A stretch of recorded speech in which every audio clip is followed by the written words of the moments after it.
अस्सलाम वालेकुम। खुल के बोल के साथ मैं हूं एतजाज नकी। आज के प्रोग्राम में हम जिक्र करेंगे कि बजट के बाद जो आम आदमी की मुआशी सूरत हाल और इक्तसादी सूरत हाल है, उसकी क्या हालात हैं, और इसके साथ साथ एक आम आदमी का बजट जो है वो क्या बन रहा है और हुकूमत जो है वो इकदाम क्या कर रही है। और इसके साथ साथ ये भी बात करेंगे कि टैक्सेस के बाद इन रिटर्न आवाम को क्या मिल रहा है। और दूसरी जानिब जो मुल्क की इस वक्त सियासी सूरत हाल है और गवर्नेंस की सूरत हाल है, उस पर भी बात करेंगे। ना सिर्फ अपोजिशन और हुकूमत के दरमियान जो मामलात हैं वो, बल्कि खुद जो हुकूमत की इत्तेहादी जमातें हैं उनके दरमियान क्या सूरत हाल चल रही है। इस पर बात करने के लिए हमारे साथ पैनलिस्ट पे मौजूद हैं खालिद जमील, नौशाद अली, जुबैर अली खान और उबर दराज गोंदल। मैं अपने तमाम मोअज़्ज़ज़ पैनलिस्ट को वेलकम करता हूँ शो में। सबसे पहले तो खालिद जमील साहब ये फरमाइएगा कि हुकूमत की तरफ से जो मुख्तलिफ टैक्सेस आयद किए गए हैं एक आम आदमी पर, उस पर ज़ाहिर इन डिटेल हम बात करते रहते हैं, आपने भी उस पर बात की है।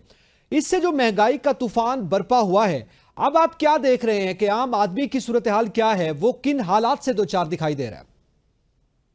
देखिए, इसका एक बड़ा सादा सा आप जो है ना ये अंदाज़ा लगा सकते हैं कि जो बजट से पहले असेसमेंट की गई थी, तमाम जो टैक्सेस थे या महंगाई की शरह थी या एक आम आदमी की क़ुव्वत ख़रीद में कमी हुई थी, वो ये ख़्याल किया जा रहा था कि 39 या 40% जो है कि लोगों की सैलरी या इनकम जो है वो कम तस्वर की जाएगी। जिस शख्स की आप समझ लें कि अगर ₹100 आमदन है, तो वो समझ लें कि अब 100 नहीं बल्कि वो ₹60 उसकी आमदन है और महंगाई के तनासुब से उसको ₹60 खर्च करने होंगे और चीज़ें उसको उतनी ही मिलेंगी जो 100 मिला करता था। लेकिन बजट के निफ़ाज़ के बाद इस वक़्त जो हम बैठे हैं, इसकी दोबारा अगर जो कैलकुलेशन की गई है इकोनॉमिस्ट ने और जितने भी माहिर मईशत हैं उन्होंने, उनका ये ख़्याल है कि अब 40 और 60 का जो रेशियो था वो रिवर्स हो चुका है कि अब आपकी आमदन जो है वो 60% कम हो गई है। अब आप ये समझें कि आपकी जेब में सिर्फ़ ₹40 हैं। अगर किसी की जेब में पहले ₹100 था मई के अंदर और वो जाके खरीदारी कर रहा था, तो अब वो समझे कि उसकी जेब में ₹40 हैं और वो ₹40 की निस्बत से खरीदारी करेगा, तो इससे आप अंदाज़ा लगा सकते हैं कि एक आम आदमी की ज़िंदगी जो है, वो कितनी मुश्किल से मुश्किल तर होती जा रही है।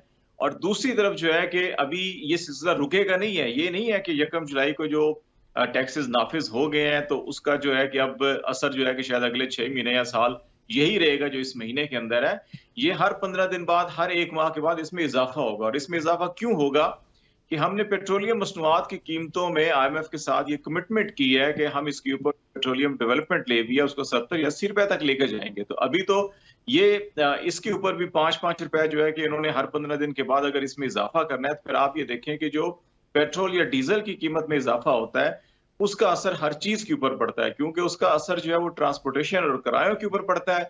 और जितनी भी आपकी अशिया खुर्द-नोश है या जो आपकी सब्जियाँ हैं जो खेतों से मार्केट तक आनी है, जो फसलें हैं जो खेतों से मार्केट तक आनी है, इसके अलावा जितनी भी जो है माल-बरदारी है, उसके अगर किरायों में इज़ाफ़ा होगा, तो वो आपका इम्पैक्ट अल्टीमेटली जो है कि एक आम आदमी पे आएगा। फिर सही। तीसरी बात जो है कि जिसका ज़िक्र नहीं किया जाता, कम किया जाता है कि अगर आपने रिटेलर्स को टैक्स नेट में लाना है, बहुत अच्छी बात है, लेकर आएँ। आप जितने भी वो सेक्टर जो नहीं है, उनको लेकर आएँ।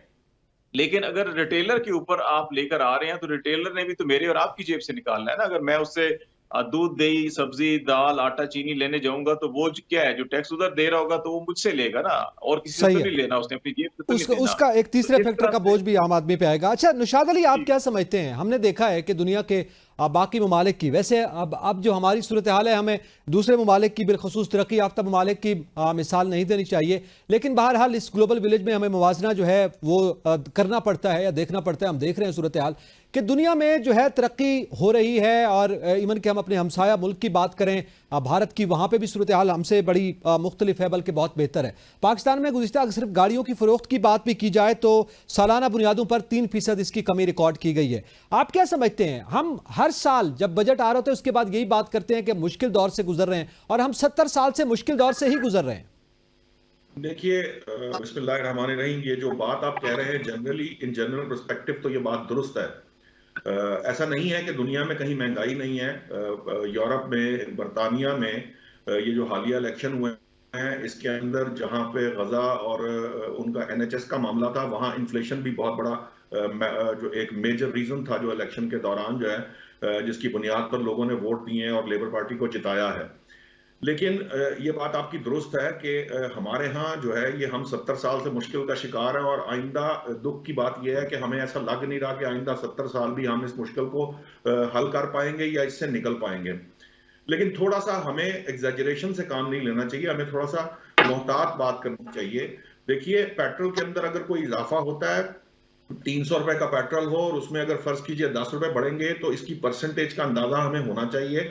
प्रॉब्लम सिर्फ ये है कि जो जमील साहब ने बात की है वो दुरुस्त है कि हमारे यहाँ चूंकि गवर्नेंस नाम की कोई चीज नहीं है। ये जो आप जिस टैक्स की बात कर रहे हैं, रिटेल टैक्स की, ये टैक्स बेसिकली जो रिटेलर है उसने अपनी इनकम के अगेंस्ट देना है। उसने ये टैक्स मुझ तक पास ऑन एक्चुअली नहीं करना, ये कोई सेल्स टैक्स नहीं है। लेकिन बदकिस्मती से चूंकि हमारे यहाँ पर हमारी जो गवर्नेंस है, हमारा जो निज़ाम हुकूमत है, वो इस हद तक कमजोर है कि हमारे यहाँ हर चीज जो है वो सारिफ के ऊपर डाइवर्ट कर दी जाती है। इवन हुकूमतें खुद जो हैं वो अपनी टैक्स कलेक्शन बिजली के बिलों से और पेट्रोल की जो लेवी है उससे पैसा इकट्ठा कर रही हैं, जिसकी वजह से ये नुकसान हो रहा है कि हमारे यहाँ पाकिस्तान के अंदर जो जो आम आदमी है, सारे का सारा बोझ उस पर शिफ्ट किया जा रहा है। हालांकि ये जो भी टैक्सेशन होती है, अगर फर्ज कीजिए मुझ पर कोई टैक्स आयद होता है, वो मेरी इनकम के अगेंस्ट आयद होता है, जो मैंने नफा कमाया है या मैंने आमदन हासिल की है उसके अगेंस्ट मैं टैक्स दे रहा हूं। इसका मतलब ये नहीं है कि मैं अपना जो टैक्स दे रहा हूं वो मैं अपने नीचे या अपने मातहत काम करने वालों पर ट्रांसफर कर दूं या लोगों पर ट्रांसफर कर दूं। ये जो हमारे यहाँ चीजों की मिसकंसेप्शन, एक दूसरा जो जैसे कहते हैं ना, गवर्नेंस नाम की कोई चीज नहीं है। आपकी हुकूमत जो है, आपके एफबीआर के टैक्स कलेक्टर्स, आपके यूटिलिटी बिल्स के मामलात, आपके जो हर चीज है जो बिगाड़ का शिकार है, वो जो है वो मुसलसल डिक्लाइन की तरफ है, जिसका नतीजा ये है कि जो शख्स तो टैक्स दे रहा है, आप उसके ऊपर टैक्स बढ़ाते चले जा रहे हैं, उसको टैक्स में पीस रहे हैं। ये जिन सेक्टर्स की आप बात कर रहे हैं, एग्रीकल्चर पे अब बात हो रही है कि सूबे जो है, आज ये खबर मेरी नजर से गुजरी कि IMF 45% तक टैक्सेशन जो है 6 लाख से ऊपर जिनकी इनकम है उनको करने के कह रहा है कि जिनको किया जाए। लाइव स्टॉक के ऊपर भी बात हो रही है। बात ये है, ये सारा जो मसला है ये इस बात से ज्यादा शुरू होता है कि देखिए 70 साल के अंदर ये आज भी आप देखिए कि जो कर्ज लेने की रफ्तार है हमारी हुकूमत की, वो इतनी ज्यादा है कि अल्टीमेटली ये होगा कि जब ये 5 साल पूरे करेंगे तो इसके जाने के बाद भी ये कहा जाएगा इस हुकूमत के कि इसने तारीख का सबसे ज्यादा कर्ज लिया, क्योंकि हमने हुकूमतें कर्ज लेकर चलाना शुरू कर दी हैं। हम अपने महासिल डेवलप नहीं कर सके, हमने जो अपनी आमदन के जराए हैं वो मुनासिब नहीं डेवलप। ये बड़ी अहम बात है। हम अपने आप को पांव पर खड़ा नहीं कर सके। हम खुद जो है वो कमाने के काबिल अभी तक नहीं हो पाए 70 साल के हो जाने के बावजूद भी। जुबैर अली खान, टैक्सेस की भरमार की हम बात कर रहे हैं, इस पर बहुत बात हो रही है। यकीनन यही सूरत हाल आदमी जो है फेस कर रहा है, लेकिन उसके साथ अभी एग्रीकल्चर की बात हो रही है, तो उसमें जब बिजली की कीमतों में इजाफा किया गया तो कमर्शियल और ज़रूरी सार्फिन जो है उस पर भी बिजली की कीमतों में मजीद इजाफा किया जा रहा है। तो हर तबका तो इस वक्त जो है वो पिस रहा है किसी न किसी शक्ल में। आप क्या समझते हैं, आखिर हुकूमत चाह क्या रही है? क्या जो हम कर्ज ले रहे हैं उसको हम पॉजिटिवली प्रोडक्टिव वे में खर्च नहीं कर पा रहे? जी बिस्मिल्लाहिर्रहमानिर्रहीम, बहुत शुक्रिया। सबसे पहले तो ये जो टैक्सेस आयद किए गए हैं, इन टैक्सेस के बाद सिर्फ एक ही चीज़ है जिसके ऊपर अब टैक्स नहीं लगाया गया, वो ये है कि इंसान जो पाकिस्तान में रहने वाले लोग हैं, जो शहरी हैं, वो जो आलूदा हवा की सांस ले रहे हैं, वो इनहेल कर रहे हैं, उसके ऊपर टैक्स नहीं लगाया। उसके अलावा तमाम चीज़ों के ऊपर टैक्स है। अब तो गरीब आदमी जो है वो अगर उसके घर में कोई फोतगी हो जाती है तो उसको भी लाले पड़ जाते हैं कि अब इसका कफन दफन का जो बंदोबस्त करना है वो कैसे करना है। और ये वाकई एक्चुअली इस वक्त पाकिस्तान के बड़े शहरों में और पाकिस्तान के दीगर शहरों में ये सूरत हाल बन चुकी है। टैक्सेस पाकिस्तान की आवाम से, खासतौर पर जो सैलरीड क्लास है, उससे तो बड़े बेतहाशा टैक्सेस लिए जाते हैं, लेकिन इन रिटर्न पाकिस्तान की आवाम को दिया क्या जाता है? पाकिस्तान की जो अशराफिया है उनके अल्ले तल्ले और उनके अखराजात जो हैं वो उसी तरह अपनी जगह पर बरकरार हैं। पाकिस्तान के हुक्मरान जो तबका है उनके अखराजात उसी तरह बरकरार हैं।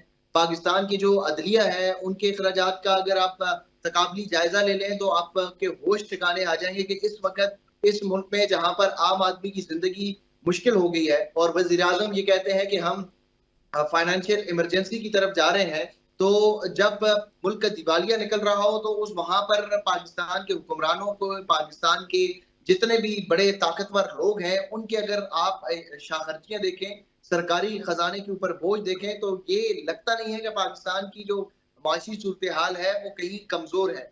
इस बजट में भी पाकिस्तान के वज़ीर आज़म ऑफिस के अखराजात अगर आप देखें, जो ऐवान सदर के अखराजात में इजाफे को देखें, तो लगता नहीं है कि यहाँ पर भी पाकिस्तान की माशियत जो है वो काफी इंतहाई कमजोर है।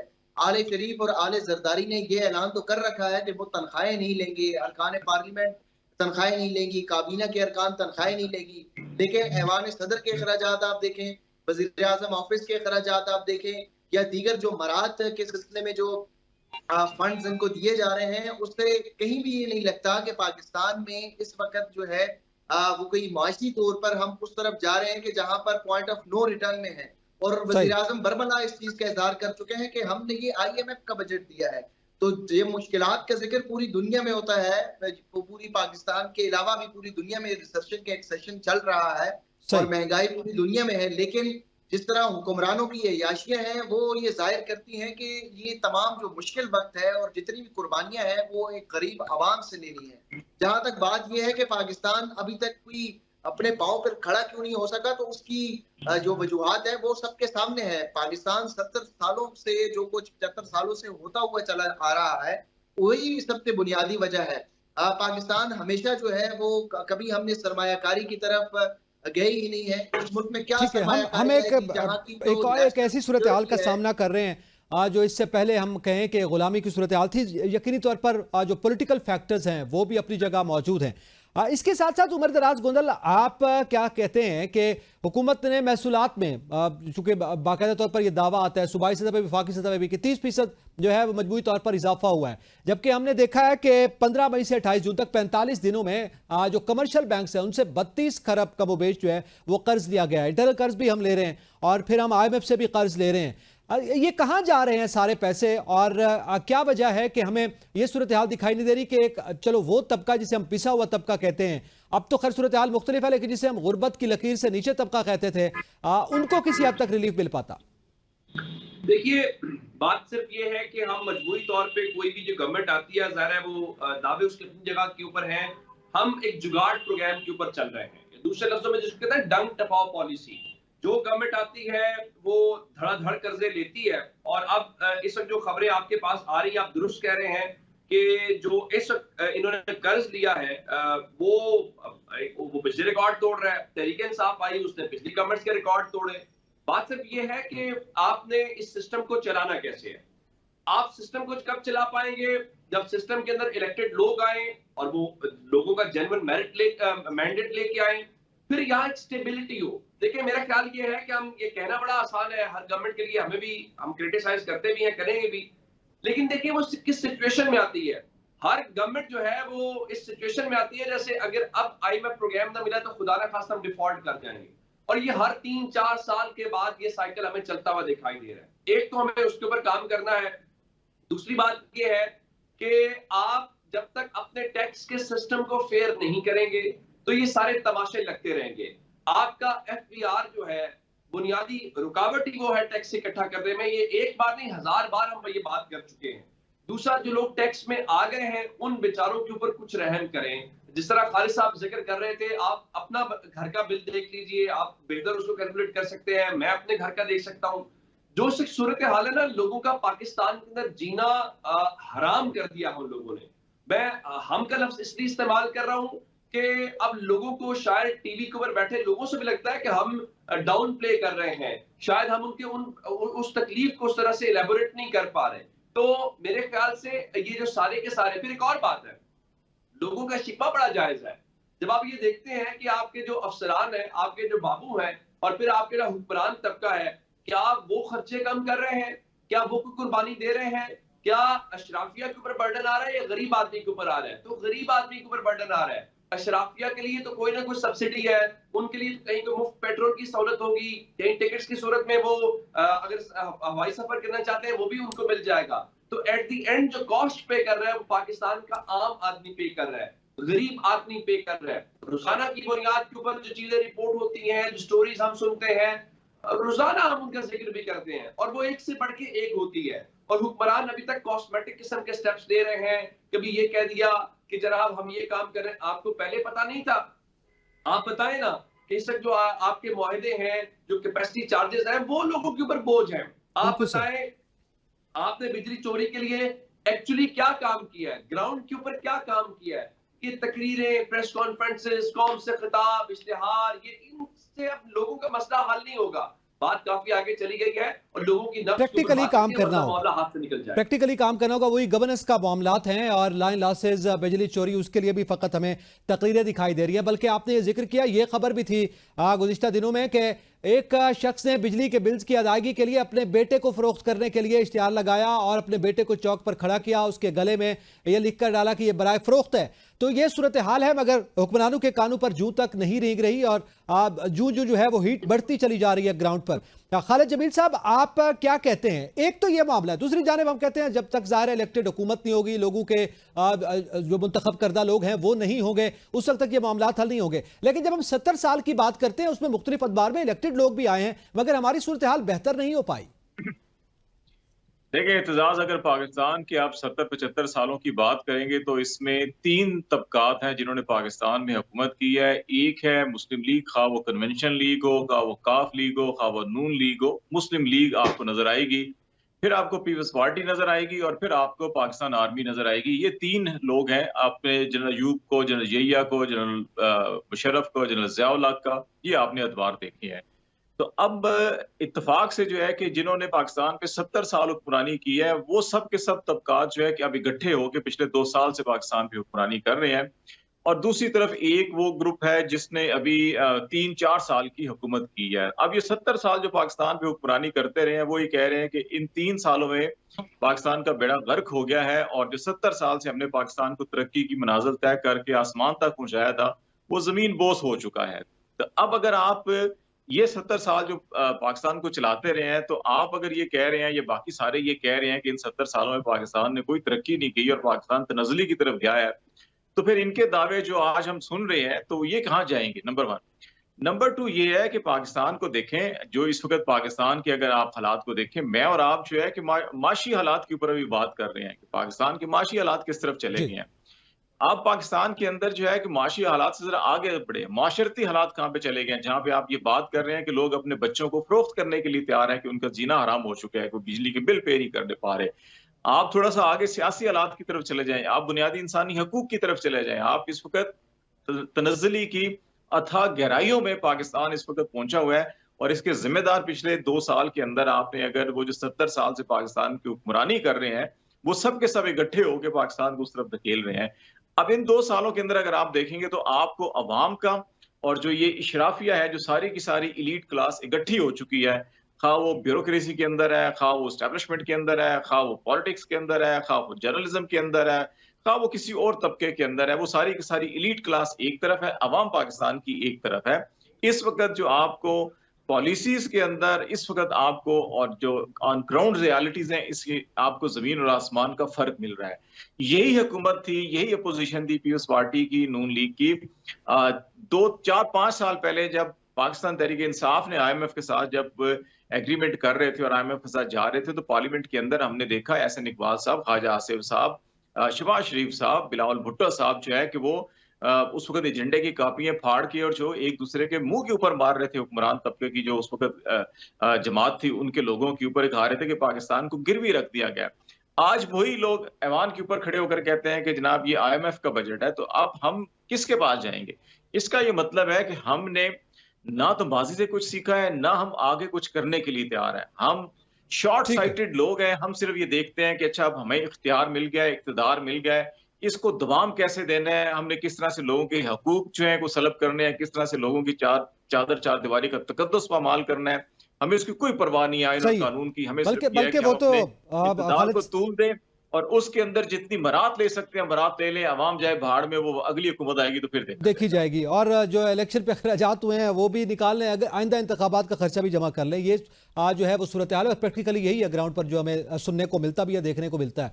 लेकिन इरशाद अली साहब, आप क्या समझते हैं? जैसे आपने बात की कि गवर्नेंस भी बेहतर नहीं है, एक तो वो बड़ी वजह है कि गवर्नेंस की वजह से महंगाई में इजाफा होता है और जाहिर है चेक एंड बैलेंस नहीं है। ये तमाम तर मामला अपनी जगह पे हैं, लेकिन दूसरी जानिब जो शाहाना अखराजात हैं, चाहे वो ब्यूरोक्रेसी के ले लें, चाहे हम हुकूमती अखराजात की बात कर लें, तनख्वाह बड़ा मिनिमल सी फिगर आता है उसमें, उसको आप कॉस्मेटिक के तौर पर हम ये कह लें कि इकदामात समझें या ऐलानात समझें, वो अपनी जगह पर, मगर दीगर बारात में हम देख रहे हैं मुसलसल इजाफा हो रहा है, उस जानिब भी तो तवज्जो नहीं दी जा रही। जी, मैं अगर जब मैं पहले बात कर रहा था, मैं बात भी यही करना चाह रहा था कि आप देखिए कि हमारी जो हुकूमत है, हमारे वजीर आजम साहब फरमाते हैं कि 1200 अरब रुपए की चोरी है कस्टम ड्यूटी की मद में कराची पोर्ट पर सिर्फ। और एफबीआर ये कहता है, हमारे वजीर खजाना साहब ने तस्लीम किया कि 750 अरब की चोरी है सेल्स टैक्स के अंदर। हालांकि मार्च में जो एफबीआर ने खुद रिपोर्ट तैयार की थी कि पूरे पाकिस्तान में जो मुख्तलिफ तरह के टैक्स या ड्यूटियों या ये डिफरेंट सेक्टर्स के अंदर जो जो टैक्स की चोरी है, ये 5000 अरब से ज्यादा है सालाना। तो आप अंदाजा कीजिए कि हम कितने अरब के लिए आईएमएफ के हर शर्त की तरफ भाग रहे हैं, हमें उसकी हर शर्त पूरी करनी पड़ रही। अगर सिर्फ हम अपने मुल्क से चोरी खत्म कर लें, टैक्स की चोरी जो कानूनन जुर्म है, यानी अगर हम चोरों को प्रोटेक्ट कर रहे हैं, हम जो चोरी करने वाला है उसको मार्जिन दे रहे हैं, और उसके लिए हम आईएमएफ के पास जा रहे हैं।